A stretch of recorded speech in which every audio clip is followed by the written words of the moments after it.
next year. The NBA is probably hanging in there still, I'd say, Al, because they've got people that want to go actually there and experience the weekend. It certainly works as an event. Whether it works as a television event, I'm not convinced. Yep, no, I agree with that.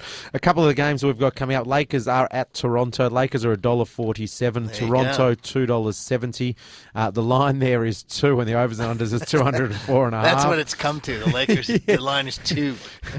Boston are $1.70, and they're playing at Detroit at $2.14. The line is also 2 points there. 185 is the overs and unders line. And OKC $1.77 at Denver, 204. The line is 1, and the overs and unders are 209.5. So there's some of the games coming up. And before we sign off, because I know it's getting to 9 o'clock and we're about to sign off, I'm just going to flick through now quickly and give you those NHL markets again. The pointy end of the market. Yes. The Penguins are $8. The Rangers $10. The Kings are 11. Vancouver are 11. Chicago are 14. The Flyers are 14. The Bruins 15. And then Detroit are 17, and the rest of them are 17 or over. And we've also got markets, I won't go through them all, but we've got the Eastern Conference champion markets up and the Western Conference champion market up. They're all on our website. And they're worth a look. And if you're a hockey fan, I know we got a lot out there, that is wide open. And it's a short season, and hockey throws up some odd ones anyway. Last year, no one expected the Kings to win it. So the odds of them repeating, I'll throw out, I don't think there's been a repeat since 97 maybe. So that's going to be a tough one for them to do. But if you're a fan of a team out there, look at the odds, give it a shot, because seriously, in this short season, there are going to be some surprises. So that's one I'd encourage people to do. Before we go, just a quick mention of 2 baseball greats that passed away today, guys. I would be remiss if I didn't. Earl Weaver, who was a manager of the Baltimore Orioles back when I was a kid. Weaver, 17 years as a manager, won 90 games in a season 11 times. He won 100 games 3 years in a row, won a World Series.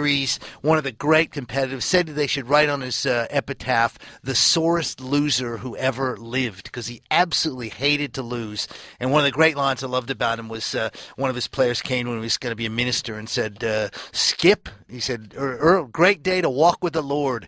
And Weaver said back to him, you know what, Pat, I'd rather have you walk with the bases loaded, which I always thought was one of the, puts it all in perspective. And then the other one was Stan Musial, who's one of the greatest players of all time, greatest St. Louis Cardinal ever, had 3,630 hits.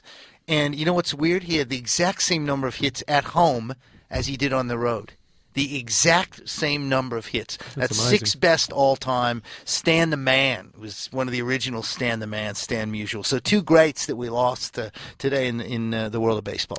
And just a couple of SMSs to finish on. Does anyone know when Rose is coming back? Bulls are hanging in there and should improve a lot on his return. Chris from Lilydale. Don't know, but he's absolutely right. I mean, they've actually played pretty well.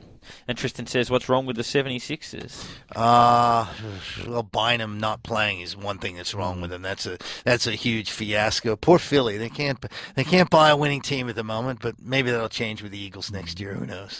Ed, thank you very much. Great to see you again, Darren. Al, thank you very much. Thanks, Dasher. We'll speak to you guys in 2 weeks. We've got the week off next week. Yes. The tennis is on, and there's no NFL games next week, but we will be broadcasting live from New Orleans. NOLA. Live from New Orleans, Super Bowl Sunday. So looking forward Sunday in 2 weeks at 8 p.m.